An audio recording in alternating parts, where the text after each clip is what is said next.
cell phones away from the microphones. It creates a heck of a buzz. What? Yeah, which is bad enough in this room here, but apparently when it streams, it's We're not gonna get bombed, are we? Zoom bomb? if we're lucky. If we're lucky. I'm hoping. Did you say it live, Alex? I'd like to thank everyone for joining us this evening. We're live, obviously live streaming this to the people that are watching this. Due to that nature, the unique nature of this meeting, the town of Dyer will only accept public comments submitted electronically. If you have a question or comment about an item on the agenda, please email that question and comment to publiccomments@townofdyer.com. It'll also appear on the stream on YouTube. You should see it at the bottom. Again, use that email address. We will ensure that all submissions are shared with the elected and appointed officials of respective board. The submission will also be entered into the minutes of the respective meeting.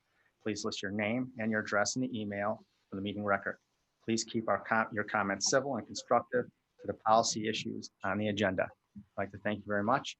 And if we can, let's call to order, Sue, the meeting, please, for a pledge of allegiance. Thank you. And to the republic for which it stands, one nation, under God, indivisible, with liberty and justice for all. Roll call, please, Sue. Okay, Jeff Decker? Here. Ed? Here. Jeff Sensian? Here. And Frank. I'd like to start off by welcoming Jeff Decker back to our board. He's certainly, and also thanking Keith Woods for his service here over the past year. He did an outstanding job. And I think, as we all know, Jeff does an outstanding job. So again, Jeff, thank you for being with us here on our board again, and look forward to a lot of productive conversations and a lot of accomplishments. Could you give us the screen on the Zoom on screen?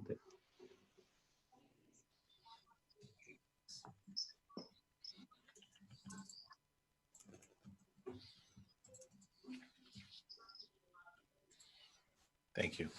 There you go. I'd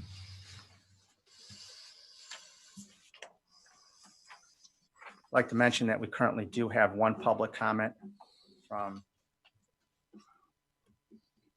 Giorgio. Let me bring it up here. You can see it, all the members can see it on your screen. This is in reference to the flow study itself. So we can, I think you have to wait till the citizen input is there. and that's what I was going to ask, address when we should be able, we should address this item. So under public comment. Just ask them.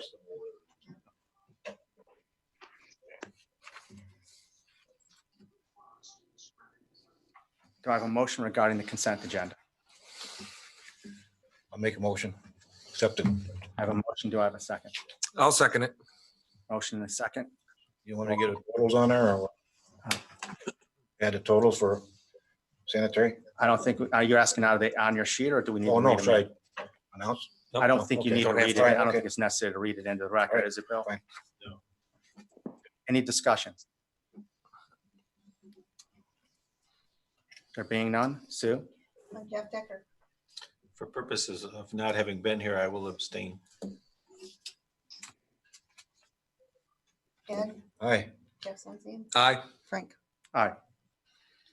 Next item on our agenda is reports. The first item under that is the town council's liaison report. Do you have anything? I have no general comments. I'll save any specific ones when we get down to the business item. Next item is town manager's report. Attorney's report. I have nothing to report. Engineer's report. Joe, are you going to address your items underneath the projects themselves? Yes, sir.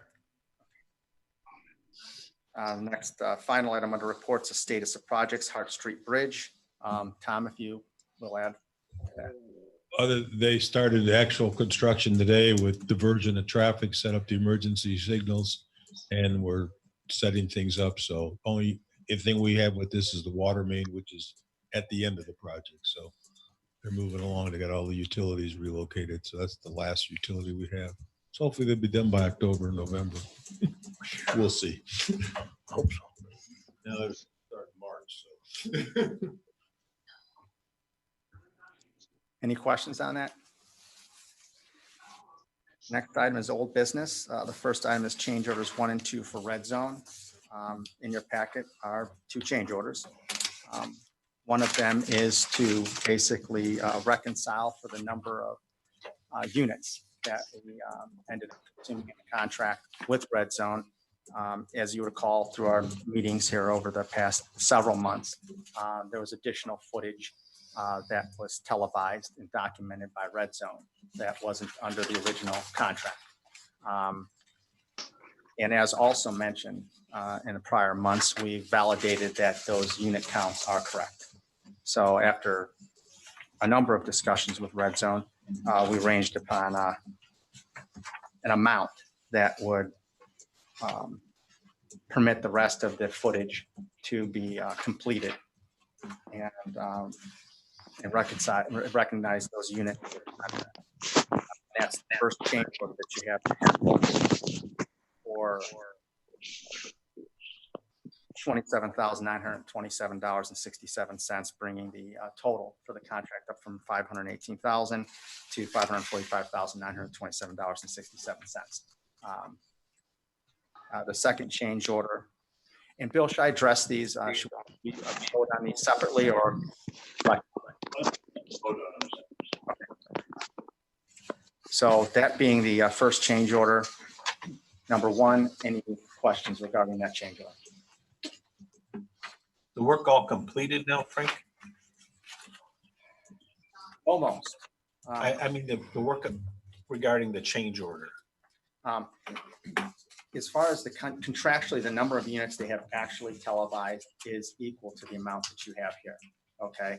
Now they do need to return in order to re-televise sections of lines, not just concerning the line, the counts that are here, but other lines throughout the town where they have televised them. Segments may have been incomplete. Video itself may have not been adequate. So there's additional work that needs to happen across the entire contract to complete. Is that going to require another change order or is No. that just to satisfy the contract? That's to satisfy the contract because they have a number of, they have to televise it obviously at least a single time. We have instances where we have to clean an obstruction out there required under contract to come back and clean. So yeah, it would just be meeting their ordinary contractual requirements. So sorry for a bit of a convoluted answer there, but that's the nature of that contract and as it relates to this change order. And I think it's fair to say last few months to come to a consensus that change order is required and it's come down substantially. From the original numbers and in terms of how we, that's kind of spelled out in the spreadsheet. I have to go over that separately with you, what we did there, but it ended up being quite a bit less than it otherwise would have been. So. Do I have a motion regarding change order number 1 for the Red Zone contract? I'll make a motion. We accept change order number 1, $27,927.67. I have a motion. Do I have a second? I'll second. I have a motion and second. Any additional discussion? There being none, roll call, Sue, please. Yes, Jeff Decker, Aye. Brad, Aye. Jeff Senzian, Aye. and Frank.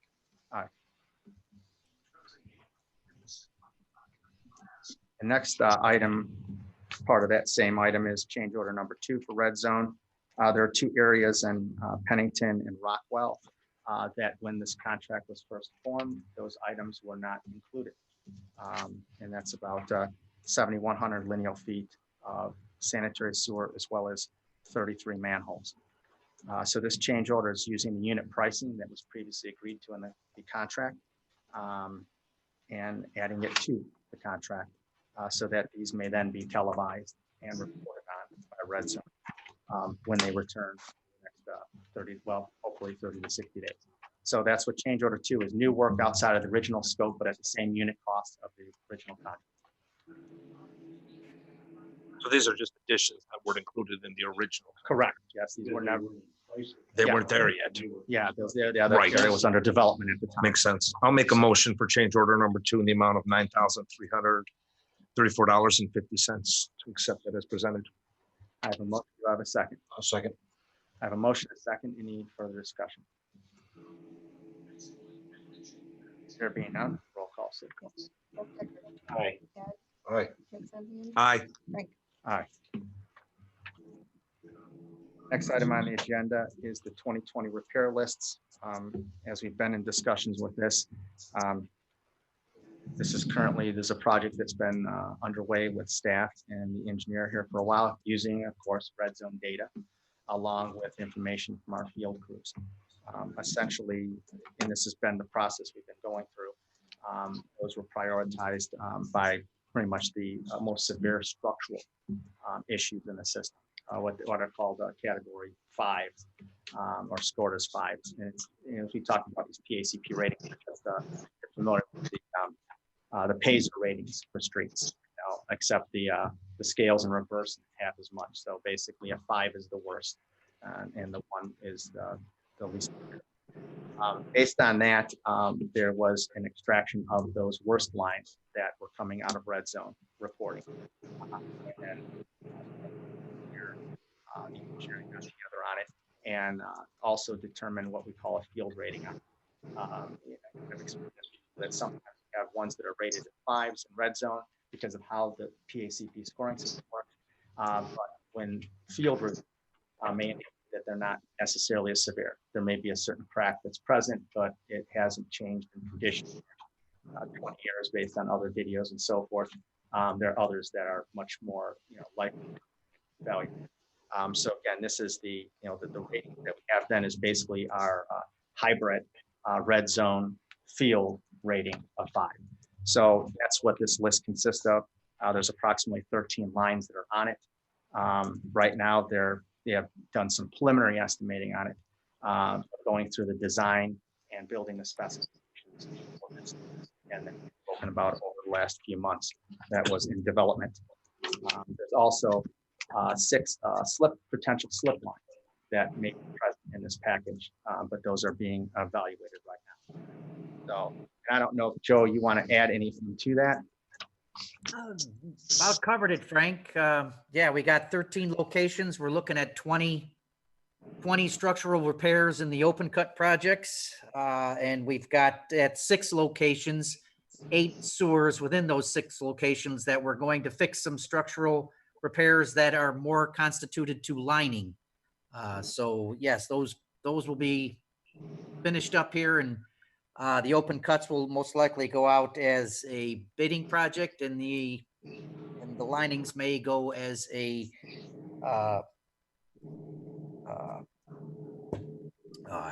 proposals. So should see those soon. And then there'll be an additional detail provided for our May 18th meeting.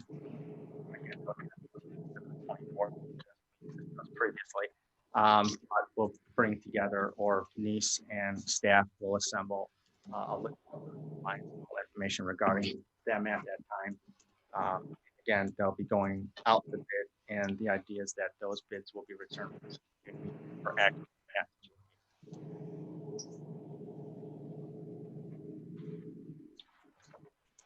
Any questions regarding repair lists? Nope. Again, there'll be more detail forthcoming on that item. Next item under old business is sanitary flow study.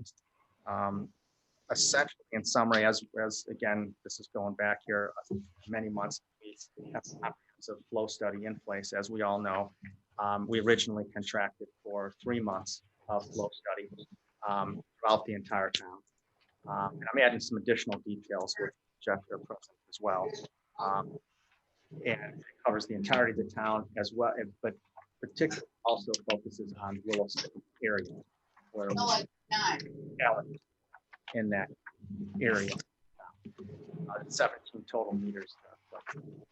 The flow study is addressing overall capacity of the system throughout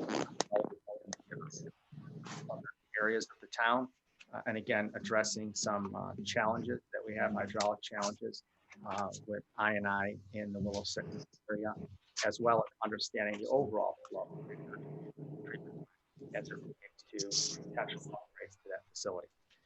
As part of that process, again, we've initially 3 months of flow study. During that period, we certainly had enough dry weather to benchmark that side of it. We've had some wet weather, but not as much as we had hoped. We had moderate rainfall at the end of March. That data has just come in, now analyzed, but we did not get a severe rainfall that we were looking for that would stress the system sufficiently. So what's being looked at here is up to 60-day extension of flow monitoring. Perhaps we have that rainfall in the next 30 days, but we're looking at up to a 60-day extension. Now, I should mention that this would put the overall contract, I believe, Joe, if I'm correct, at $131,000 for the total contract, if in fact we do 60 days of monitoring. Is that accurate? Yes. Should have the documents in the here. We previously approved up to $160,000 for the so this is within that original approval. So we don't necessarily have to act on it, but this is more of an informational piece as far as the status of the flow monitoring, that we're looking for an additional, more severe rain event. In the interim, the dry weather flows that we mentioned, as well as this moderate rainfall we had, which we just received the data for. Nice Engineering is working with that right now, so we can begin some of our determinations, but beginning to analyze that data in respect to the 3 items that I mentioned previously. And Joe, did you want to speak to any of those items? I'll say that again, Frank. Did you want to speak to anything in regards to the processing of the data for the flow metering, or anything in regards to flow metering? Just the meters are selected and all over the town in different drainage areas. Hopefully, when we get a big enough storm, we can take a look at some of these areas that have the INI, and then actually quantify other areas. And then as a total of the town, we're going to see how the collection system affects the wastewater treatment plant. So hopefully we get a big storm here and we get some good data to kind of tell us what our collection system is doing during dry weather and a good wet weather. So onward and forward. Jeff, did you have anything that you wanted to add regarding that? I know you. No, I think Joe pretty much covered it. It's, again, we have a couple data points from March that we are, we have some data there, and I think we're experiencing the last couple days, including right now, some weather, wet weather. So hopefully we'll get some, more rain, as the week continues. Frank, Yes. what are the impacts of the 20-point repairs that we're contemplating and the slip lining that we're contemplating related to the flow monitoring? As far as the impacts, I mean, those areas do have some INI in it. Those repairs aren't being specifically done for INI purposes, but more for structural. So as far as what they'll accomplish in terms of removing INI, there'll be an impact, but it probably. They weren't targeted for INI. They were not targeted for, correct. Okay. And, that's of course, in the red zone data, we have areas that they don't specifically seek out INI analysis when they do the red zone, but they do reporting where they see it, where they see evidence on the pipe of either, current flow or past flow. They do score that. So we do have that information, but again, red zone is not specifically designed for that, but does report it. But again, as mentioned here, they weren't targeted for that purpose. They targeted for structural integrity. So that's on our current list. Now, when we get into measures like we just mentioned, then there's certainly going to be a need to look at the cost effectiveness of any given repair if it's done for INI purposes. And that'll have to be a different type of evaluation when we come to those lines. Any other discussion regarding the flow monitoring, comprehensive flow monitoring? Okay, moving on to the next item under new business is the bid award for Sage Laurel 2020 CCMG. Tom, if you will. Got the memo before you. Dyer Construction is the low bidder. Utility Board has 2 portions of this project listed on the second page. Water, $707,655.79, and sanitary, which is $235,334.14. This project has been on the books for at least 3 years. moving its way up to funding. Right now, we're a couple dollars short in improvements, but there seems to be a problem in improvements. I'm transferring all the money from the utility funds into the infrastructure fund. So we take the cash down and then replenish the cash. For some reason, I noticed that there's only $200 and some change transferred over or revenue for the improvement fund, which doesn't make any sense. And I'll find that out. But anyway, you'll make the award of the 707 and change, and then we'll take care of making the transfers. We're not going to start this project in probably another 30 days, even 2 months. The underground will be done first, is what the plan is. And then the resurfacing will come back in the spring. But we have to wait for the state to get us our contracts on the street side of it. We received a substantial grant from the state on the community crossing. So you should have 2 motions, one to award the water portion and one to award the sanitary. And that's really all I got. If there's any questions. One of the things that you'll recall, you had the line going underneath the railroad tracks. This was the precursor to doing this project. Correct. Why we did that, yeah. So that's where we're ready to go. So you'd authorize the transfer to local road and bridges of 707, 655, 79 from water improvements and 235, 334.14 from the sanitary district operating fund. Bill, do we have to do 2 separate ones? Yes. Do I have a motion regarding the transfer of monies into the water improvement fund for this project? I'll make a motion to authorize the transfer to the local road and bridge fund of $707,655.79. I have a motion. Do I have a second? Second. Having a motion and a second, any discussion? Yeah, so what do we want to do about the balance of the transfer? We're gonna, It'll be transferred as the cash catches up. This, what you're doing is authorizing the expense, and the cash will just catch up in the improvement fund. We're okay with that. so from my experience, that subdivision is flirting with 50 years old, 45 years old. So not it's, gonna- it's beyond its life expectancy. Oh, yeah, there's no question about it. Yeah, the lack of cash is not going to slow it down. That'll catch up within a month or so. Any further discussion? Being none, Sue? Yes, Jeff Decker, Aye. Ed, Aye. Jeff Sensian, Aye. Aye. Do I have a motion regarding the funding for the sanitary side of the project? I make a motion, we funded our project for $235,334.14. On the sanitary district. Sanitary district. I'll second that. I have a motion, and a second. Do I have any further discussion? There being none, Sue? yes, Jeff Decker, Aye. Ed, Aye. Jeff Sensian, Aye.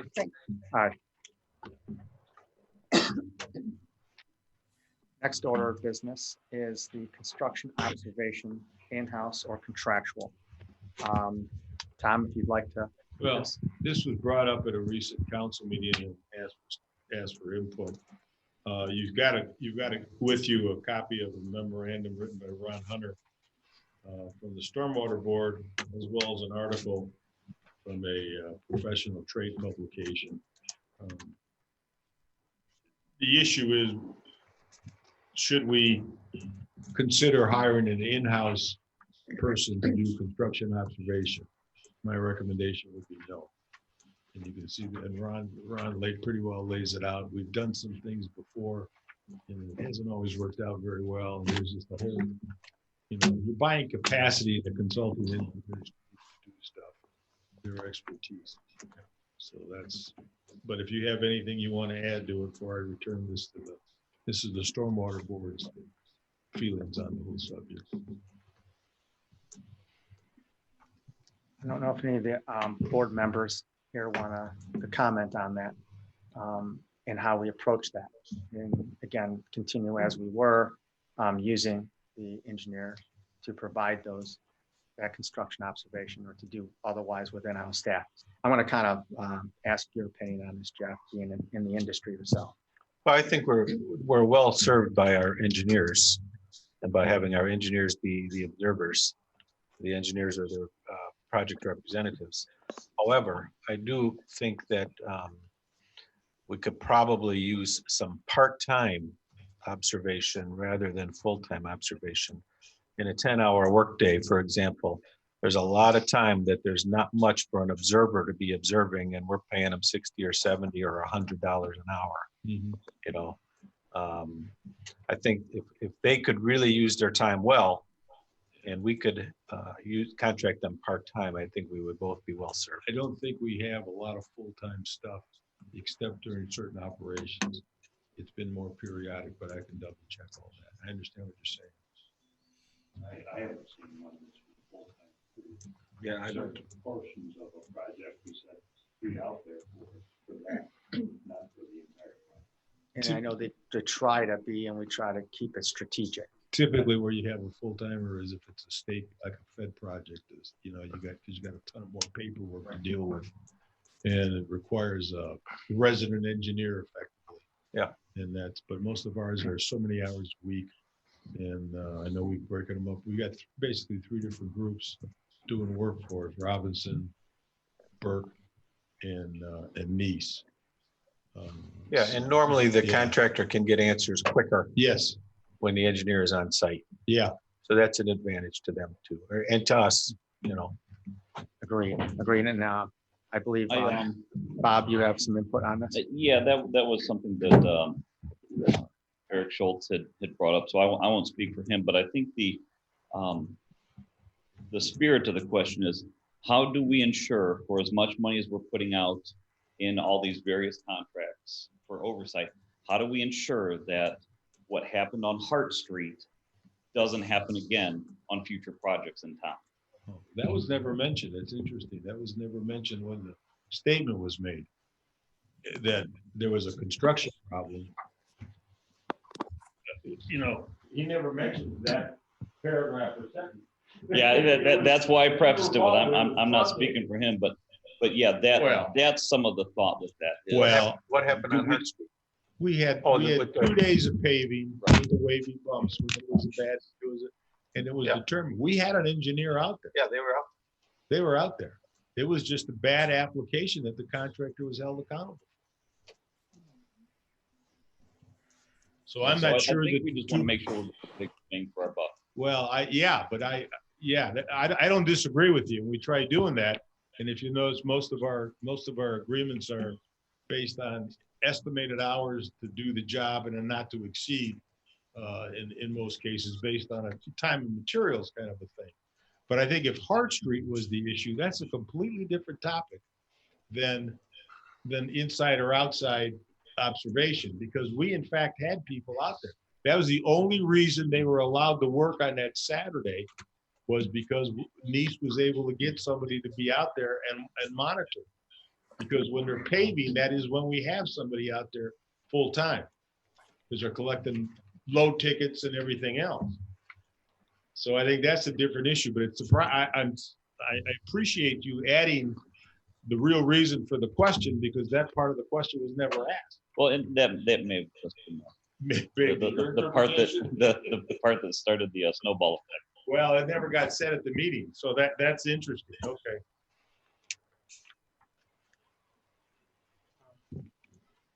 So yeah, I guess as far as if there's any more discussion on the board regarding that, I mean, I can feel the same way that that the services are best handled by our engineers for all the reasons that have already been outlined.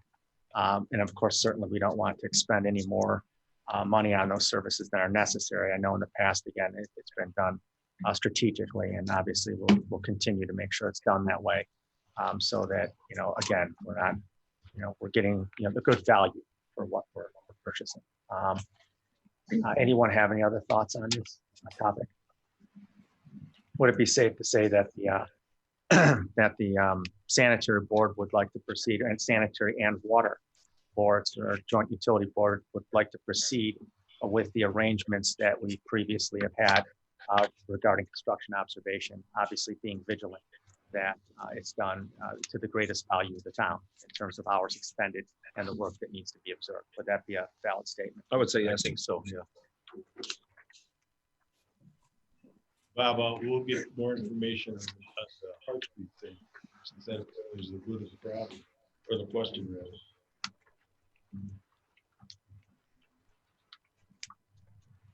The next item of business is utility shut off, COVID-19, suspend water shut off until further notice. I think that basically pretty much says it, but Tom, if you want to address it, We did have a motion on it. second to suspend the water while we were in the pandemic. I'll make a motion, we suspend any water shut-offs during the COVID epidemic. I have a motion. Do I have a second? I'll second. Any discussion? Just my comment. Or this memorializes that action. Being no further discussion, Sue? Greg. Aye. Jeff Decker. Aye. Ed. Aye. Vincentian. Aye.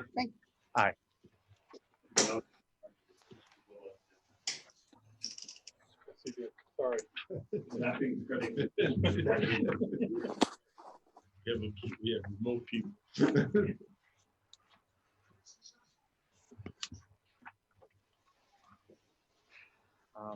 The next item on our agenda is pending business, and this one I probably want to address carefully because this is put on the agenda as items that are currently under review, for which we don't have any updates or reports on at the meeting. So, otherwise it would be under old. So, in regards to those, there will likely be updates on at least two of these items. Risk assessment and storage tank for next month's meeting.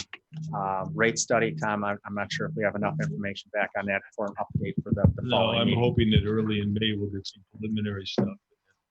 But the accounting groups are just like everybody else, are all working remotely, so everything is slowed down. But they're working on stuff. Could I get some updates on the storage tank? Can you what? Can I get some updates on the storage tank, Tom? And I don't mean right here. Yeah, I mean, if I email you or Jeff, I could Yeah. get some email me and I'll information. get you the report. Anything different since the last time you may have seen stuff. Right. Yeah. Okay.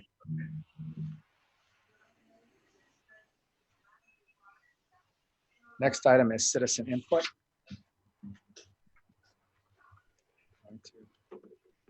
Make note for the record that there are no citizens of the starting public meeting. Okay, so noted for the record. Oh, And you had that one online, yeah. yes, and I'm proceeding with that now. So under public comments at townofdyer.com, I have one comment received from Giorgio.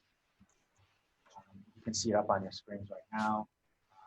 Basically, I assume this is related to the 15-inch sewer that originates at 81st Sheffield and flows to the treatment plant.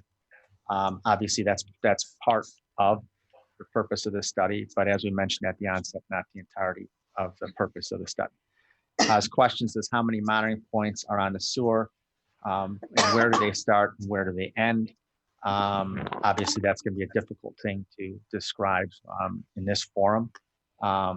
But Joe, if you want to kind of just give, if you can give a qualitative statement on that. Currently, we have 3 monitors that are in that collection system that would flow from the south end of town. And they are been installed since January 15th. So hopefully we'll get some good data from them and should be able to put together a qualitative picture of how that system is working. The next question is, when were they first installed? Again, that was January 15th. I believe it was actually January 15th, the date itself, right, Joe? Yes, they were installed January 15th. How many rain events were recorded to date? I mean, again, there was a moderately significant rain event. Obviously there's been minor events, but not sufficient to get us a good data set.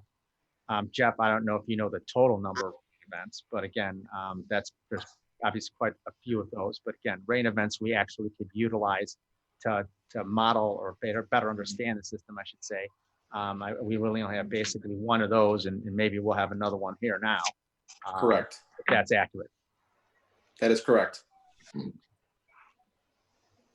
Okay. Why the extension and what kind of additional events do you need to evaluate the flow and the capacity? Again, I think we kind of answered that earlier. The extension, because we haven't got the rain event that we want of a severe enough magnitude to be able to understand the system in the manner we need to. So that's why we have the extension to perform this evaluation. I don't know if someone else wants to add anything. Go with that answer. Well, do you understand the nature of Nick's request? Nick is under the impression we're studying the proposed subdivision south of 81st Street. Oh, okay. It's got nothing to do with this study. Well, it actually Well, does. Indirectly. Yeah. So as we mentioned at the onset, we're looking at very specifically the Willow Sycamore area for circumstances and situations happening in that subsystem F. We're also looking at the capacity through subsystem G, and as I mentioned, to the southern properties or connections, which one of would be Nick Giorgio's or the development that Nick Giorgio's contemplating in that area. So it is addressing overall capacity. And then additionally, overall system capacity from any portion of the town, as well as those flow contributions to the treatment plant to understand any kind of sizing or flow matching as it relates to the upgrade of the treatment plant. So it is one of the three things, so to speak, that we're looking at with this flow study. So, And I think the other part of that is they also give us some information. We have to look at alternatives. correct. We may for find out development in that area. not just an overutilized sewer, but an underutilized sewer, right? So we're hoping to get that information out of it as well. So the study is being done to accomplish a great many things, but capacity, overall capacity, including in that southern portion of our sanitary system, is included in that. Are we looking at developing south 81st? Pardon? Yeah. What's it? South of 81st, correct? Are we looking at developing? Well, Town has been approached about development there. The issues come up about the capacity of our system to handle the effluent that comes out of it. And how to get it to the plant? correct. Yeah. So we're looking at that transport side. So at least at this juncture. Because again, we have different issues that arise from time to time in our system where we have surcharges, right? And the consequences of that. So we need to make sure that before we bring additional flow, substantial flow into the system, that the system can handle it. And if not, what are our alternatives at that point? So, how long after the last readings are taken, 60 days from now, will the results be available? Now, again, as we mentioned before, that this is the start of that process of analysis. And, Joe, if you want to give some thoughts on this, but I know in our prior conversations, this is a difficult question to answer based on what sort of information we find. Well, no, the results are available almost immediately. The results are available as soon as they're available. The analysis might be. That is true, yeah. But I sense that, again, as reading between lines, as was a moment ago, that what he's looking for is the results of a capacity study, saying, yes, we do, no, we don't. And I think that's going to be, it's going to depend in large part what we get from this data set, from this information that we collect and we analyze. Again, is it going to point to an answer or is it going to point to the next question? Right. In regards to this. So I want to be careful with that because I do believe that's what he may be asking. But again, if it's just the data sets, like Jeff had said, those will be immediately available. The analysis and the consequence and the findings that will, that I don't know if anyone's comfortable giving a particular time frame for that at this time. I know I would not be. So, but we're actively working on this issue, as you can see. And again, we've seen some of the dollars that are here, which we'd rather obviously spend a lot less than more. But it's certainly something that we're trying to, with a good deal of urgency, we're trying to solve throughout our system. So we recognize it as a challenge and we're working the problem and trying to get ourselves a resolution to each of the items that I mentioned. So I don't know if anyone wants to add anything to the comments that that we all made here regarding this particular public comment we received. Only loosely related, but I wonder from Jeff Dvorak or Joe Peters, if since the sewer, the sanitary sewer got relocated north of the ditch, if there's been noticeably less I&I coming from that line from the hospital. I haven't seen anything, but then again, I'm looking at a, quality, the total at the facility. So I haven't really seen any noticeable difference in the inflow. Yeah, it would be such a small portion of it. As a whole bunch of those little places where that I&I is getting in. It certainly does fix that, but it may not be noticeable. Being smaller than the entire collection system it's going into. Thanks. Okay. Next item is adjournment. Do I have I have a motion for adjournment? I make a motion. Second. Adjourn. Second. Sue? Oh, yeah. Greg. Aye. Jeff Becker. Aye. Ed, Aye. Jeff Sincere. Aye. Aye. And that concludes our meeting. Thank you very much. Where were you? Spencer? You okay, Greg? You okay down there? Is it?